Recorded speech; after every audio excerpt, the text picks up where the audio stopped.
دن آپ کے نانا کے پاس بیٹھا ہوا تھا، اتنے میں حسین اعظم دوڑتے ہوئے آئے، رسول کریم نے گود میں بٹھا کے کہا جابر تمہاری ملاقات اس حسین کے پوتے سے ہوگی، اس کا نام میرے نام پہ محمد ہوگا، اسے میرا سلام پہنچا دے۔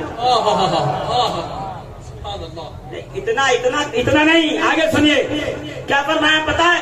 ہاتھ چوما، سلام پہنچایا، ادب کیا، اور پھر دونوں ہاتھ امام محمد باقر کے قدموں کی طرف بڑھایا، یعنی قدم پہ ہاتھ رکھ کے چومنا چاہتے تھے۔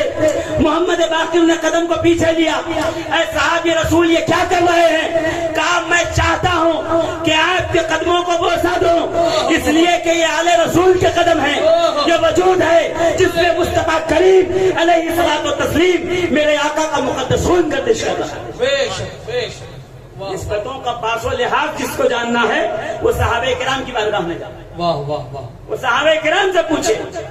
اور امام زین العابدین آنکھوں میں آنسو آتے ہیں، رو کے کہتے ہیں تمہاری انہی محبتوں نے ہمیں ہلاکت میں ڈالا، ہمیں ہلاکت میں ڈال رکھا ہے، تمہاری انہی محبتوں کی وجہ سے لوگ ہم سے حسد کرتے ہیں، ہم سے جلن کرتے ہیں۔ اور اگر یقین نہ ہو تو اٹھائیے تاریخ کی کتاب، عبد الملک ابن مروان مدینہ المنورہ میں پہنچا۔ میں آج تقریر نہیں کر رہا ہوں، آپ کو صرف ایک بات بتانا چاہتا ہوں کہ ان خانقاہوں کا قیام عمل میں کیوں آیا۔ جی جی، پھر میں آتا ہوں کہ خانقاہوں کا مقصد کیا ہے اور پیری مریدی کہتے کس کو۔ جی، ہاں، دھندا نہیں چل رہا اس لیے مرید ہو جاؤ، نوکری نہیں مل رہی ہے اس لیے مرید ہو جاؤ، محلے کے سارے لوگ مرید ہو رہے ہیں اس لیے مرید ہو جاؤ، جلسے میں گئے ہیں 200-500 لوگ کھڑے ہو کے کہہ رہے ہیں ہم نے ہاتھ دیا تو ہم بھی ہاتھ اٹھا کے مرید ہو گئے، نہ، مقصد پیری مریدی کچھ اور تھا، جی آج کچھ اور بنا لیا گیا۔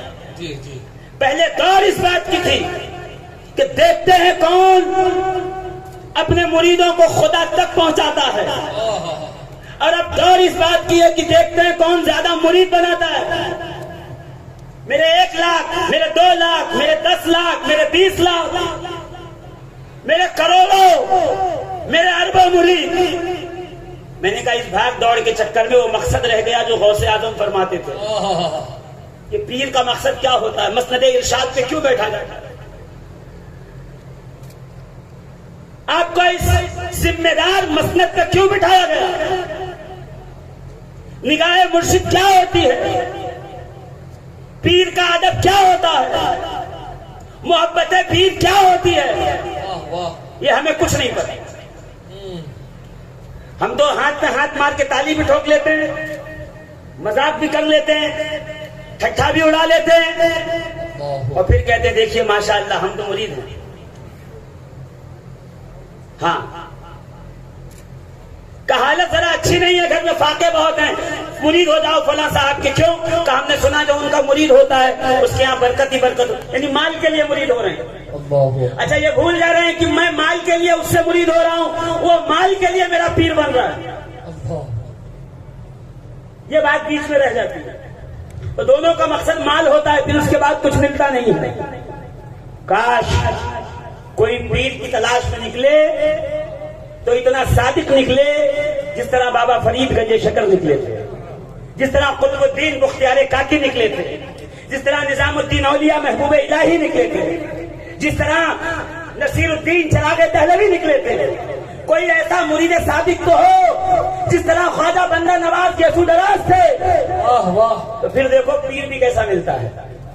کاش کوئی نکلے تو صحیح سید دلاور حسین چشتی کی طرح مرشد کی تلاش میں، تو پھر پیر بھی اسے واحد دیا جیسے ملتا ہے، نگاہ کرم ڈالتی ہے اور دل کی دنیا بدل کے رہتی ہے۔ سبحان اللہ سبحان اللہ، واہ واہ۔ کوئی تلاش میں سچے مرشد کے نکلے تو پھر جی، آج تو صرف ایک ہو ہے، ایک مار پیٹ لگی ہوئی ہے، ہر آدمی چاہتا ہے کہ میں آگے نکل جاؤں، میرے مریدوں کی تعداد بڑھ جائے۔ میں کہا نہیں، پیر ایسا ہو، مرید صرف ایک ہو، اور ایسا صادق مرید ہو کہ جب مریدوں کی فہرست گنائی جائے تو کہا جائے فلاں کا تو ایک ہی مرید تھا، مگر ایسا نہ کامل پیر دیکھا نہ ایسا کامل مرید دیکھا۔ میں اس طرف آتا ہوں، مگر پہلے یہ سن لیجئے، کہ خانقاہ کا مقصد کیا ہے، بنیاد خانقاہ کیوں رکھی گئی. یہ دیکھیے مسجد نبوی ہے، یہ عبد الملک ابن مروان. اچھا اب تو مروان کی بھی حمایت جاری ہے. 500 صفحات کی 600 صفحات کی کتابیں نکل رہی ہیں مروان کی فضیلت میں. جی جی. وہ جو سند یافتہ دشمن اہل بیت ہے، وہ جو جس کی زبان سے آل محمد کے لیے وہ کلمات نکلے ہیں، خدا نہ کرے ہمارا تصور اس طرف کبھی چلا جائے. وہ جس نے حسن و حسین کو اپنی گندی زبان سے گالیاں دی ہیں، اللہ اکبر. اس مروان کی حمایت میں جبے اور امامے پریس ہو چکے ہیں. اللہ. ہاں، ٹوپیوں کی کلغیاں سیدھی کر لی گئی ہیں، اور آنے والے 5 سالوں میں اس مروان کو بری کر کے نکال لیا جائے گا. سارے کے سارے جو ہے وہ کالے دل والے وکیل تیار ہو گئے. ایک کالے کوٹ والا ہوتا ہے، ایک کالے دل والا ہوتا ہے. واہ. تیزی سے کام شروع ہے. وہ جو اپنے باپ کے صلب میں تھا اور نبی کریم علیہ الصلوۃ والتسلیم نے اس پہ لعنت فرمائی ہے، لوگ اس کی بھی حمایت پر، اس کی بھی وکالت پہ کمر بستہ ہے. اس مروان کا بیٹا عبد الملک مسجد نبوی میں پہنچا تو اس نے کیا دیکھا؟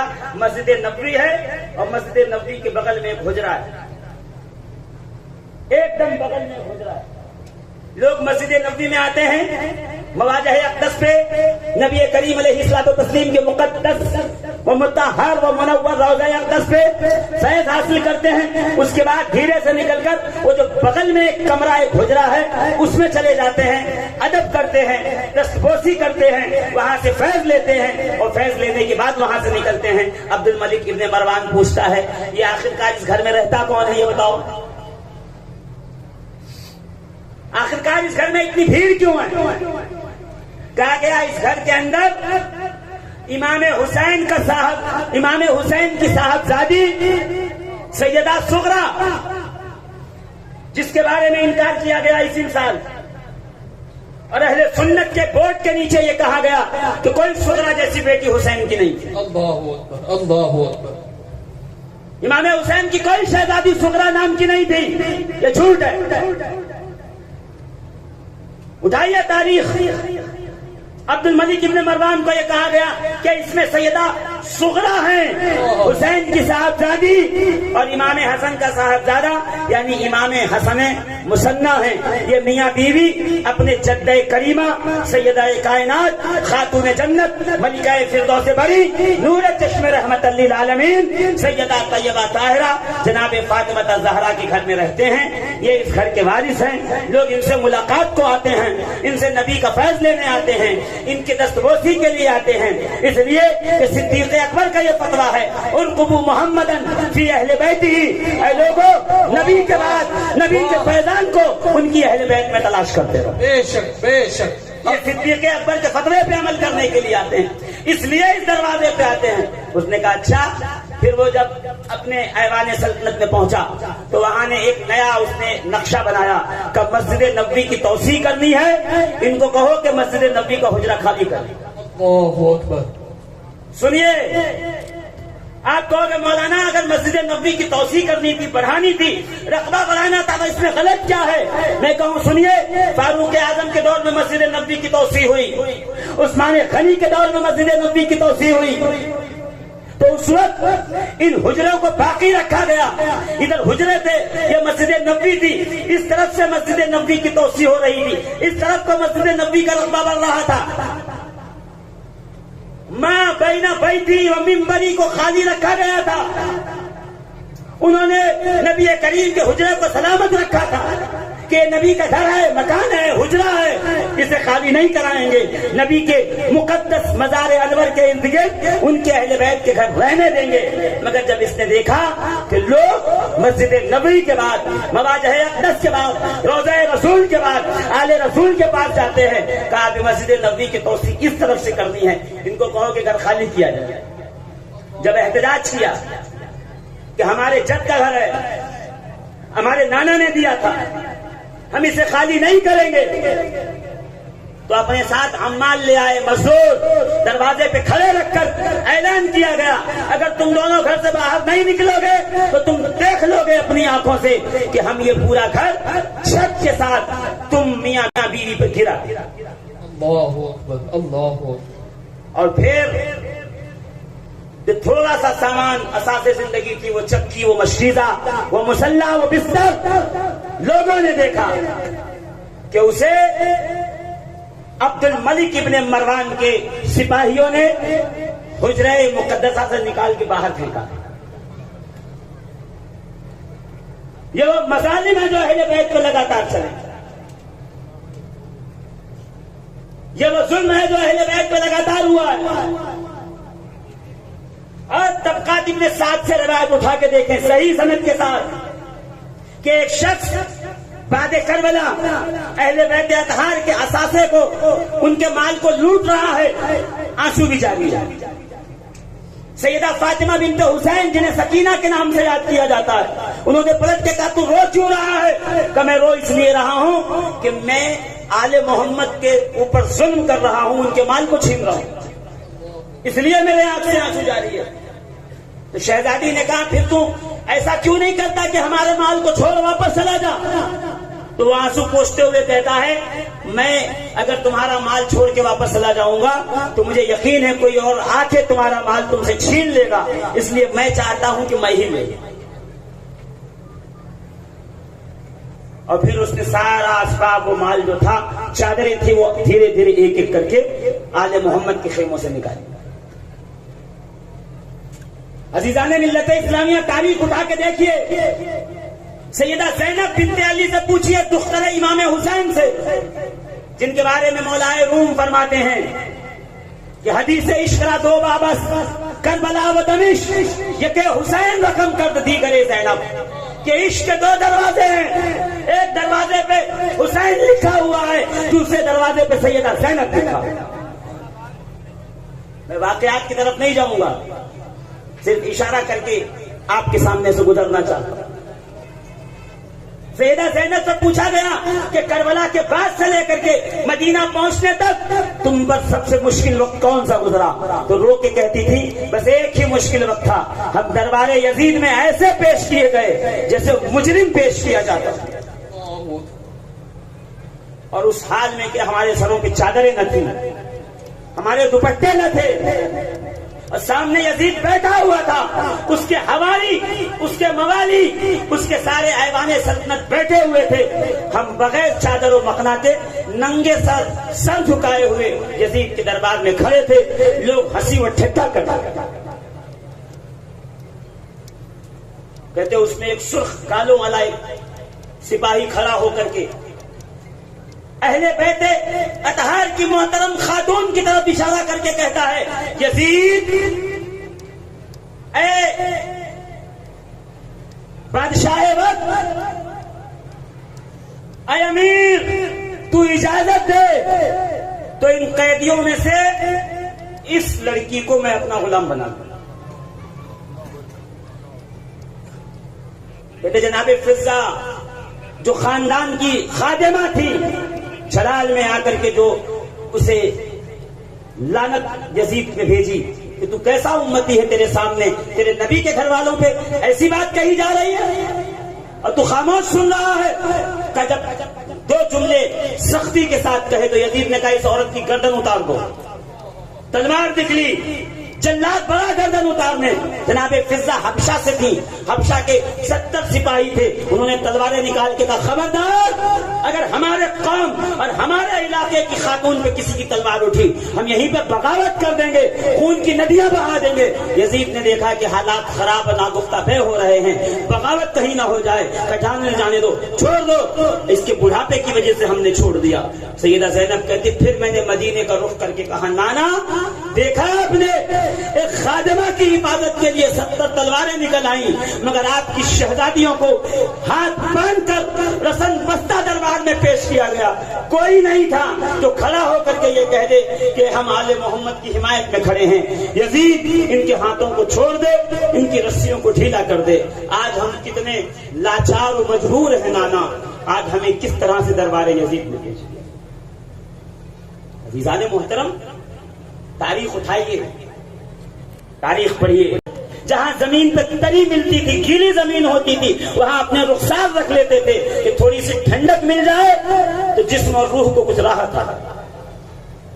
اب جو امام زین العابدین سید سجاد پہنچے ہیں نا مدینے میں، تو مدینے کی بستی میں گھر نہیں بنایا، مدینے کی آبادی میں گھر نہیں بنایا. وہ بستی سے دور ایک چھوٹی سی کٹیا بنائی ہوئی، ایک چھوٹا سا گھر بنایا ہوا ہے، اور ایک لنگر خانہ قائم کیا ہوا ہے، جس میں صبح و شام تندور میں آگ جل رہی ہے، دھواں نکل رہا ہے. اور عرب میں جس تندور سے دھواں نکلتا ہو تو لوگ یہ سمجھ جاتے تھے کہ اس طرف جاؤ، کچھ نہ کچھ تمہیں کھانے کو ضرور مل جائے گا. سید سجاد وہ ہیں جنہوں نے کربلا سے واپس آ کر لنگر خانہ کھولا ہے. پہلا بعد کربلا سب سے پہلی خانقاہ کی بنیاد سید سجاد امام زین العابدین پر. دوست ہو یا دشمن، اپنا ہو یا پرایا، ساتھی ہو یا قاتل، سب کے لیے دروازہ کھلا رکھا. یہ ہے کانسیپٹ خانقاہ کا. خانقاہ میں بیٹھ کر بھی اگر دشمنی نبھانے کی بات کی جائے تو وہ خانقاہ نہیں رہ جاتی، وہ خامخواہ ہو جاتی ہے. خانقاہ میں بیٹھ کر بھی اگر رسہ کشی جاری رہے، خانقاہ میں بیٹھ کر بھی اگر دوسرے کے خلاف مقدمے رہے تو پھر وہ خانقاہ نہیں رہ جاتی.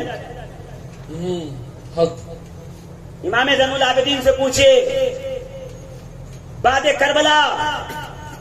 کربلا سے لوٹنے کے بعد کیا کر رہے ہیں؟ کہ ایک ہی ڈیوٹی ہے، بھوکوں کو کھانا کھلانا، پیاسے کو پانی پلانا، مسافر کو سایہ عطا کرنا، اور رہنے کے لیے ایک مقام، ایک گھر دینا.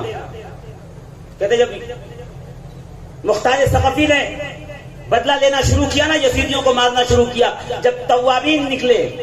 توابین کسے کہتے ہیں آپ کو یہ بھی نہیں پتا، معلوم ہی نہیں ہے. کیوں؟ ارے بڑی مشکل سے تو 10 دن کے تقریر میں کربلا پہ آتے ہیں لوگ، 8-9 دن صرف وقت گزاری کرتے ہیں، یہاں کی بات وہاں کی بات. بڑے دور دور سے لوگ آئے ہوئے ہیں، اپنے اپنے گاؤں میں 10-10 روزہ محرم کی تقریریں سنتے ہیں. چندہ حسین کے نام پہ، اسٹیج حسین کے نام پہ، جلسہ حسین کے نام پہ، لنگر حسین کے نام پہ، کھچڑا حسین کے نام پہ، شربت حسین کے نام پہ. اور کیا ہو رہا ہے؟ حسین کا ذکر سب سے آخری دن کرتے ہیں. 2 گھنٹے کربلا بیان کی. کا کربلا ہے کیا 2 گھنٹے کی لڑائی ہے؟ میں یہ تم سمجھے نہیں کہ کربلا کیا ہے. تمہیں معلوم ہی نہیں پڑا کہ کربلا کیا ہے.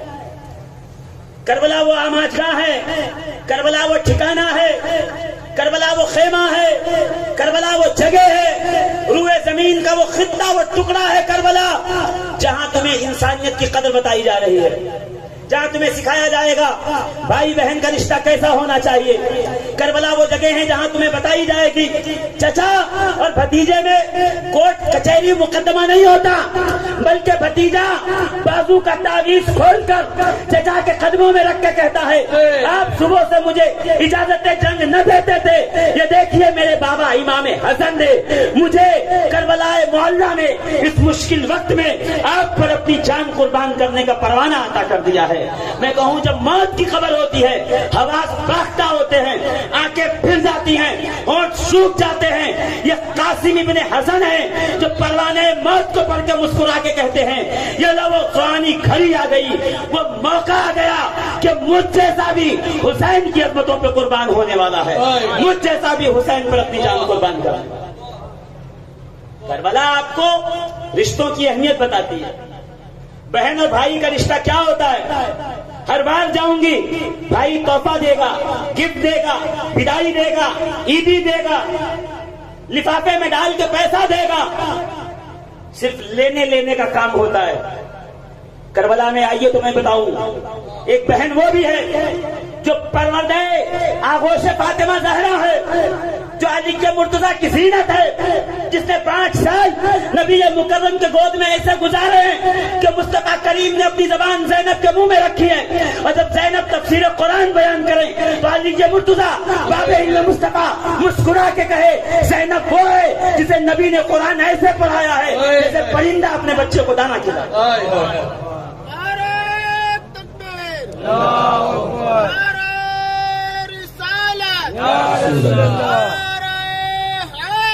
یا